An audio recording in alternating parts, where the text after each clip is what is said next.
En Chile, a fines del siglo XIX, el desarrollo del capitalismo potenció inmensamente al mundo laboral, dando auge a un proletariado designado a la actividad minera, los inicios de la industrialización y al incremento de actividades urbanas por la masificación de ciudades y puertos.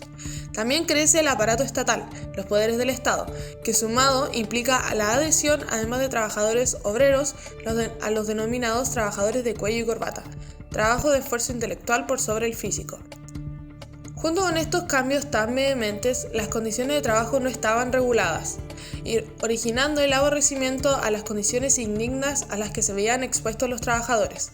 Los conflictos del mundo laboral dan lugar a sostenidos movimientos sociales, que con ayuda del tiempo, desde 1907, dieron como resultado la promulgación de una legislación social que estipulaba el descanso dominical, los días feriados, la silla para empleados y salas cuna de los establecimientos industriales.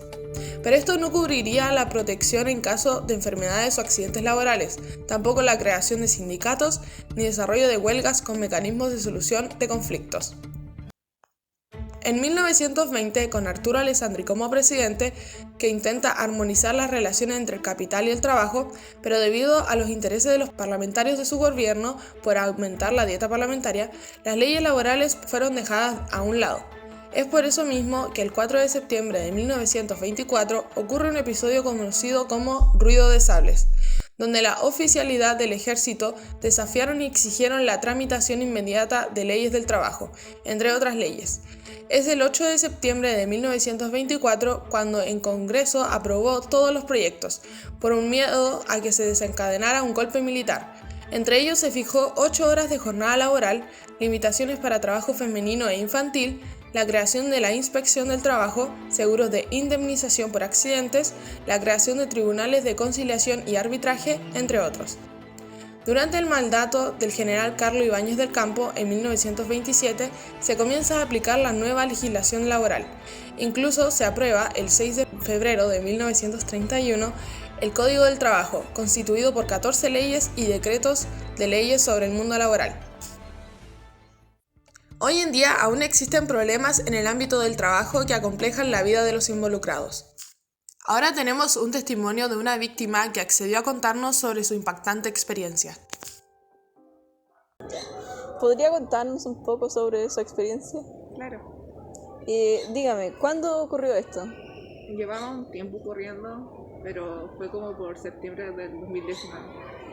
¿Y cómo se dio cuenta de que estaba siendo acosada? Sacamos una foto grupal en el trabajo y recuerdo que él quería colocarse al lado mío, insistía mucho en eso. Y yo me puse al lado de él y al momento de sacar la foto, él posicionó su mano en mi trasero y fue incómodo, quedé en shock, no sabía cómo reaccionar o algo.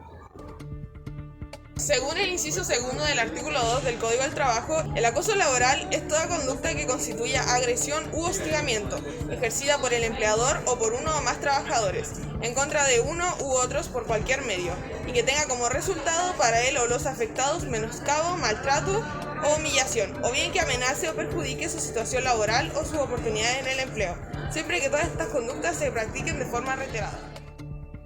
Algunos ejemplos de acoso laboral son amenazas de despido, descalificación verbal o explotación. Después no quise decir nada por el miedo de arruinar el ambiente. Y después le conté a una amiga y ella me dijo que eso era acoso. ¿Y esto era una situación que ocurría seguido o fue algo repentino? El acto fue repentino. Él siempre era amable conmigo, pero a veces era excesivamente amable. A veces hacía comentarios subidos de tono, pero yo lo tomaba como broma. Era así como molestar nomás. Siempre pensaba que era cercano, pero me incomodaba. Me daba regalos, pero yo no los quería aceptar, pero por buena persona yo aceptaba. Existen 3 tipos de acosos posibles. El acoso moral de tipo descendente, el cual ocurre desde un superior que hostiga a su subordinado. El acoso moral horizontal, dado entre colegas del mismo nivel jerárquico. Y el acoso de tipo ascendente, en el que se realiza por alguien que ocupa un puesto jerárquico inferior al del afectado. Invitamos a un psicólogo para que nos explicara las consecuencias que puede traer el acoso laboral en las personas. A modo de crear conciencia sobre esto, ¿podría mencionarnos las consecuencias psicológicas que presentan las víctimas luego de sufrir acoso laboral? Bueno, los efectos que puede tener sufrir acoso son muchos. Por mencionar algunos, están la ansiedad, depresión, sentimientos de culpa, desvalorización personal y disminución de la autoestima. No olvidemos que estamos hablando de conductas abusivas dirigidas hacia una persona. Se vulnera la identidad y la dignidad. ¿Estos efectos podrían estar relacionados a algún tipo de trastorno? Definitivamente, es una sintomatología parecida al trastorno por estrés postraumático, tal cual como ocurre con algunos sobrevivientes de desastres naturales o luego de un accidente. El afectado tiende a recordar el trauma causando intensas reacciones emocionales y físicas. ¿Se sabe de algunas consecuencias en el ámbito social? Sí, la víctima suele aislarse o mostrarse agresiva a la hora de una interacción social. Sumado a esto, que al momento de trabajar, estas personas pueden tener cambios importantes en su rendimiento y muchas veces no son vueltos a contratar en otros lugares por ello. El acoso laboral realmente afecta a muchas áreas de la persona. Por supuesto, definitivamente. ¿Por qué surgen estas conductas? Expertos han mencionado entre los factores de riesgo que favorecen el surgimiento de este tipo de conductas en el trabajo son los siguientes. Un inadecuado diseño de los puestos de trabajo y la falta de definición de las funciones y tareas de cada persona. Una falta de valoración de los empleados por parte de la organización. Un inadecuado liderazgo.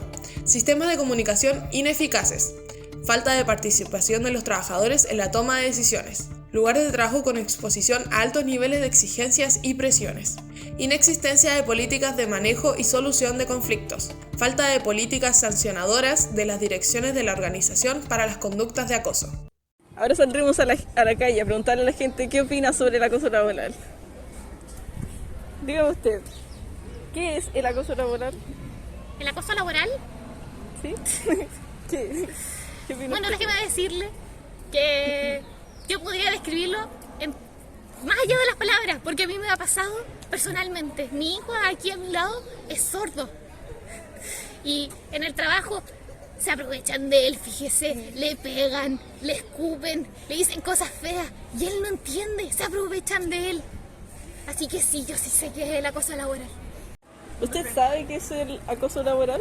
Acoso laboral, me suena haberlo escuchado en las noticias, creo que es cuando una persona, no sé, ejerce, no sé, en verdad, no sé, me toca ir. Hola, ¿usted Hola. sabe qué es el acoso laboral? Por lo que sé es como el hostigamiento por parte del empleador, quizá exceso de trabajo o por parte de los mismos trabajadores que lo pueden molestar a la persona. ¿Y cómo procedió esto? ¿Qué la motivó a hacer la denuncia? A la amiga que me había comentado, ella ya había sufrido acoso laboral lamentablemente, y ella me dijo que yo tenía que ir a la dirección de trabajo.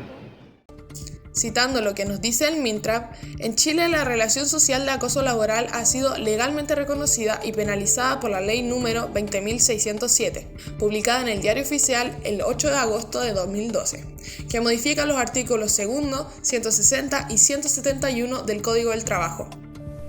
Le preguntamos a un experto sobre el proceso que conlleva hacer una denuncia de acoso laboral. Primero que nada, hay que dejar en claro que es la víctima de acoso quien debe acercarse a la inspección del trabajo que le corresponda y hacer la debida denuncia. Los inspectores del trabajo buscarán evidencias y, de ser posible, constatarán que hubo un acto en contra de la dignidad de un empleado. Probar que ha existido hostigamiento es la dificultad, debido a que es la víctima quien debe reunir una gran cantidad de pruebas y de testigos que acrediten la denuncia de su testimonio. Pero a veces estos mismos testigos no quieren hacer el testimonio por miedo a perder sus trabajos. Eso sí, cabe aclarar que el inspector de trabajo tiene el deber de reservar la identidad de los testigos. O sea, no puede develar sus identidades. Las facultades que tiene el inspector de trabajo son la fiscalización, fijar el sentido y alcance de las leyes, dar a conocer al mundo laboral la legislación laboral vigente y tomar medidas para prevenir y resolver conflictos de trabajo. Pero esto solo significa la aplicación de multas, no puede llevar más allá su cargo. El inspector de trabajo no tiene facultades legales para ordenar al empleador la aplicación de medidas contra los acosadores, ni mucho menos puede decretar correcciones que debe implementar un empleador. Tampoco puede establecer reparaciones a favor de la víctima. El inspector solo está facultado legalmente para constatar infracciones a la ley y aplicar multas cuando corresponda. Todas estas funciones están decretadas con fuerza de ley número 2 de 1967 del Ministerio del Trabajo y Previsión Social. La empresa debe contar con una política preventiva, tener conocimiento de todos los factores de riesgo para la salud y seguridad de los trabajadores, contar con medidas de corrección y prevención de estos riesgos, establecer mecanismos de difusión de las medidas de prevención, capacitar a los trabajadores, miembros de comité parlamentarios de higiene y seguridad, sindicatos y a todo el personal de la empresa sobre las medidas de prevenir el acoso laboral. Fijar procedimientos de manejo de conflictos para prevenir conductas de acoso, creando un sistema de quejas y denuncias y un procedimiento para abordar e investigar estos conflictos. Otra alternativa que puede contribuir a eliminar la posibilidad de que exista acoso en el trabajo es la aplicación de buenas prácticas laborales en las empresas, que cada organización adopte conforme a su estilo de gestión y culturas particulares medidas para prevenir la ocurrencia del acoso moral. Con la implementación de estas medidas se obtendría un ambiente de trabajo mucho más seguro y cómodo para todos los trabajadores, un ambiente en donde se vela por la integridad física y psicológica de todos y se busca el bien común y personal. En nuestro país, las políticas que existen no son suficientes para resguardar la seguridad del trabajador.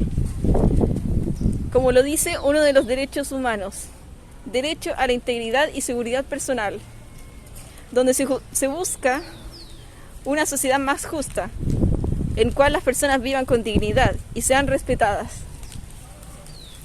El acoso laboral está desvalorizando este derecho y no existe ninguna ley que penalice este tipo de actos. No vemos necesario tener que recalcar esto, pero desaprobamos totalmente cualquier conducta de acoso laboral. No apoyaremos y defenderemos actos en los que se vulneren la integridad y los derechos de la persona. Existen normas y leyes sobre el acoso laboral, pero son ineficientes y siguen dejando en estado de vulnerabilidad a los trabajadores por la poca seguridad que otorgan. Además, las penalizaciones que se les da a los victimarios no son justas. ¿Cree que es lo correcto ser acosada y que tu país no pueda ayudarte? Por ello es importante que se visibilice el acoso laboral para que los trabajadores puedan reconocerlo y puedan hacer la denuncia correspondiente. Muchas personas hoy en día han sido víctimas de este tipo de actos, pero a causa de la desinformación no están conscientes de la vulneración hacia sus derechos como personas, así como fue el caso de nuestra entrevistada. A causa de esto, encontraremos pertinente que las empresas otorguen guías informativas, saber estos temas para evitar que siga ocurriendo. Asimismo, en los colegios deberían darse charlas sobre esto y compartir información de prevención e identificación para disminuir los casos a futuro.